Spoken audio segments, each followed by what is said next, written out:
Por isso, no consultório ao vivo de hoje, o médico ginecologista Dr. Rogério Machado de Paulo Eduardo, que participou da reportagem, está com a gente aqui no estúdio. Doutor, muito obrigado por aceitar nosso convite mais uma vez. Pois não, bom dia. E você que está em casa pode me ajudar a fazer a nossa entrevista mandando a sua pergunta para o nosso WhatsApp no 18 99145 3155. É esse número que está aí na sua tela, 18 99145 3155. E ao longo da entrevista eu abro espaço para a sua participação. Então vai mandando, mas sempre lembrando com o seu nome e a cidade de onde você envia a sua mensagem, tá certo?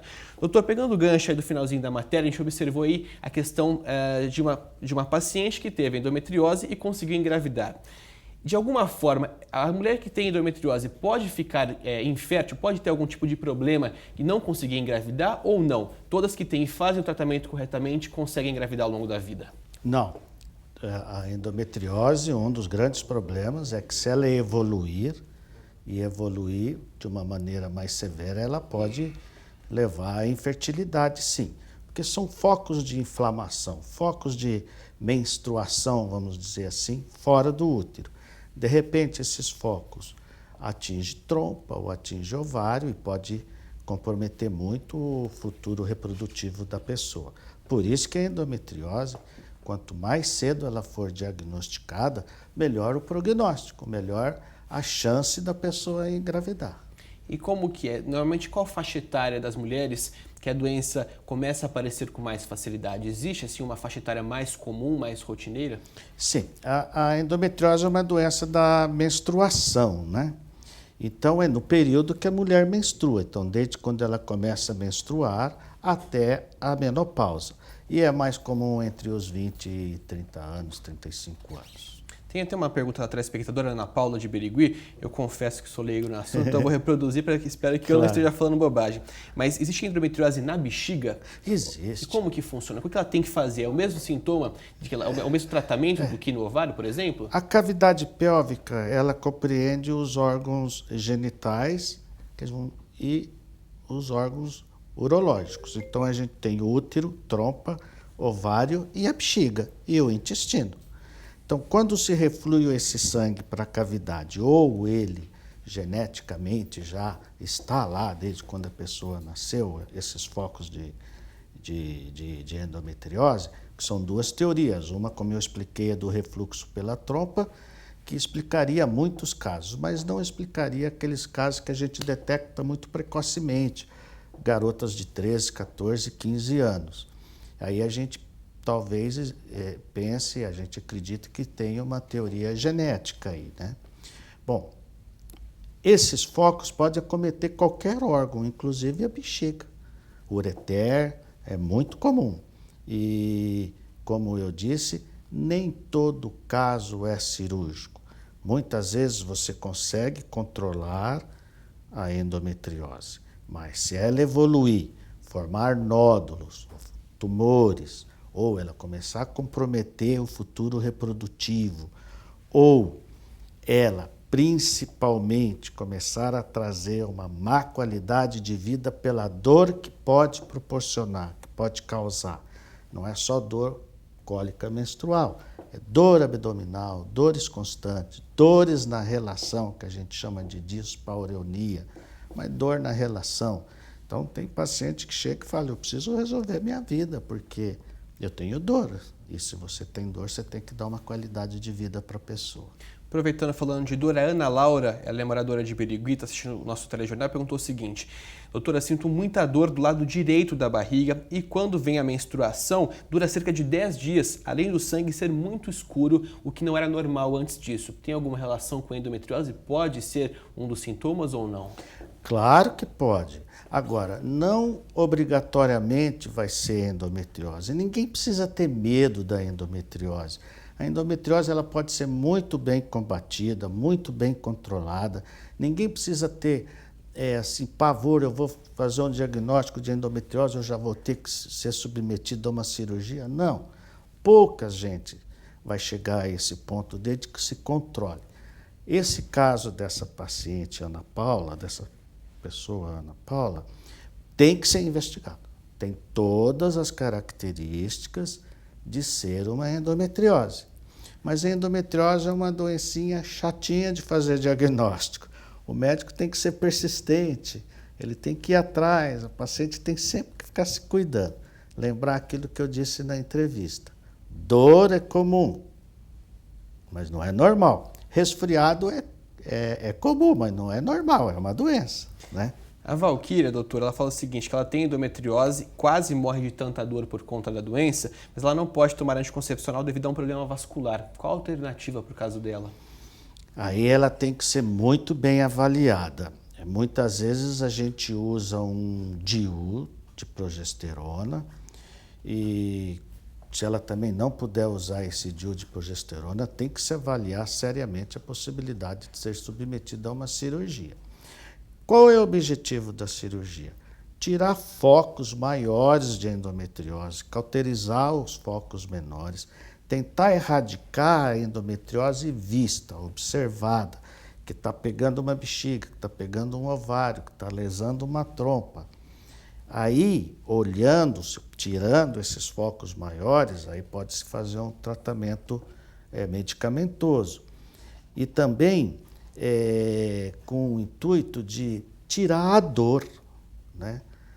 O grande diferencial no tratamento da endometriose é da qualidade de vida para a pessoa.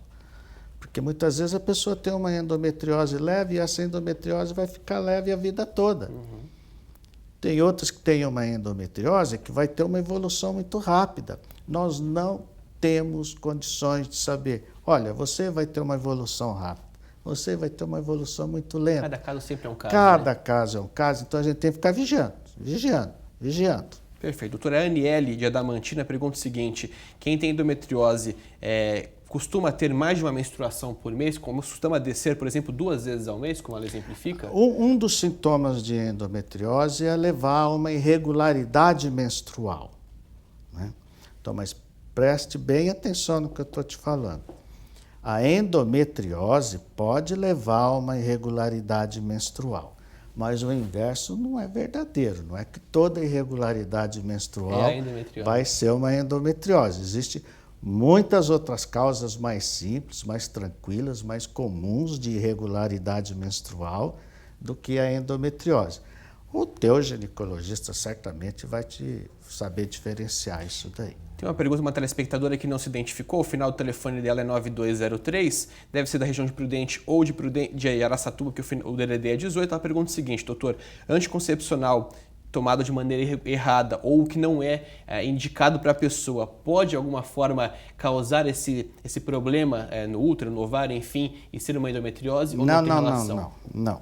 O anticoncepcional, em primeiro lugar, sempre tem que ser tomado da maneira correta, porque ele tem que cumprir a finalidade dele, que a finalidade principal é a anticoncepção, né? Evitar a gravidez. A endometriose é a doença da menstruação. Então, a endometriose existe porque a mulher menstrua. Então, um dos tratamentos, se a gente pode dizer que é tratamento, mas uma das maneiras da gente controlar a endometriose é se evitar a menstruação. Então, o anticoncepcional, hoje em dia, é uma arma poderosa, é ótima. Você dá o anticoncepcional, tenta levar o máximo de ciclos possível sem a pessoa menstruar, para que ela menstrue pouco. Hoje em dia, a orientação é menstruar pouco, menstruar menos vezes. Então, o anticoncepcional aí, ele é ótimo. Agora, tem que ser tomado certinho, não tem jeito. Senão não adianta, remédio né? Tem que tomar certo. Doutora, uma outra telespectadora não se identificou, o final do telefone 7224, ela falou o seguinte, queria saber, ela tem cólicas muito fortes, já fez um exame que o médico disse que não era endometriose, mas ela ficou na dúvida, falou que é normal essas dores que ela sente. Ela falou se o senhor puder detalhar quais tipos de exame práticos ou são feitos no consultório ou se não no laboratório para identificar a doença. É exame de sangue, é exame visual, como que é? O grande problema da medicina é descobrir um método que diga é endometriose, não é endometriose. Eu vou fazer, às vezes, um diagnóstico de sífilis, de toxoplasmose, ou mesmo de dengue, eu falo, faço um exame e falo, não é. Endometriose não tem esse exame, é uma doença mais difícil de ser diagnosticada, porque principalmente na sua fase inicial ela é um pouco invisível.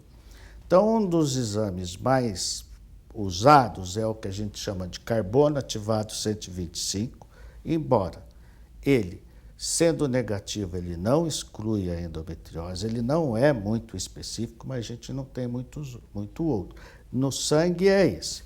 Os outros exames são a ultrassonografia e a ressonância magnética, mas já são exames mais sofisticados. A ultrassonografia hoje em dia é uma prática muito comum, todo mundo faz ultrassonografia. Agora, a ultrassonografia para a endometriose, ela deve ser feita por uma pessoa voltada para a endometriose, especializada em endometriose. Pode ser feito um ultrassom com preparo para que a gente tenha uma condição de visualização melhor. Mas basicamente são esses 3 exames. Primeiro, antes de exame, a clínica. A clínica é soberana em medicina, sempre. Segundo lugar, esse exame de sangue, que chama carbono ativado 125. Terceiro, o ultrassom. E, se precisar, a ressonância magnética. Tá certo, doutor. Rapidamente, só para a gente encerrar o nosso tempo, infelizmente está chegando ao fim. Uma telespectadora fala que tem 31 anos. 3 dias antes de ter a menstruação, ela tem cólicas normalmente muito fortes, só que agora começou a aparecer uma dor nos seios. Ela falou, tem dores em outras partes do corpo que não na região do ovário, do útero, para quem tem endometriose ou não? Dores em outras partes do corpo não tem relação direta com a endometriose? Não, tem sim. Não no caso dessa pessoa em particular, que está me parecendo mais uma tensão pré-menstrual, que as alterações hormonais levam, às vezes, a dores abdominais, a dores no seio, dores na perna. A endometriose, ela causa dor no abdômen, cólica uterina, e pode levar a dores em outros órgãos quando ela se espalha. Aí é um caso mais grave de endometriose, são raros. Então, a gente não deve pensar nisso, não. Ela que tem dor na mama deve pensar mais que tem uma tensão pré-menstrual muito comum, para ela ficar tranquila. É isso aí. Sempre procurar um especialista para evitar qualquer tipo de problema. Qualquer ginecologista está apto para fazer um bom diagnóstico de endometriose. Não se preocupar com a doença, se preocupar sim em fazer um bom diagnóstico, mas não a ponto de atrapalhar a vida. Não ter medo da doença. Tá certo, doutor. Muito obrigado pela sua participação. Infelizmente, nosso tempo chegou ao fim. Inclusive, extrapolamos um pouquinho do tempo. Foram centenas de perguntas. Agradeço muito a sua participação e, com certeza, o doutor voltará com a gente em outras oportunidades para falar da saúde da mulher.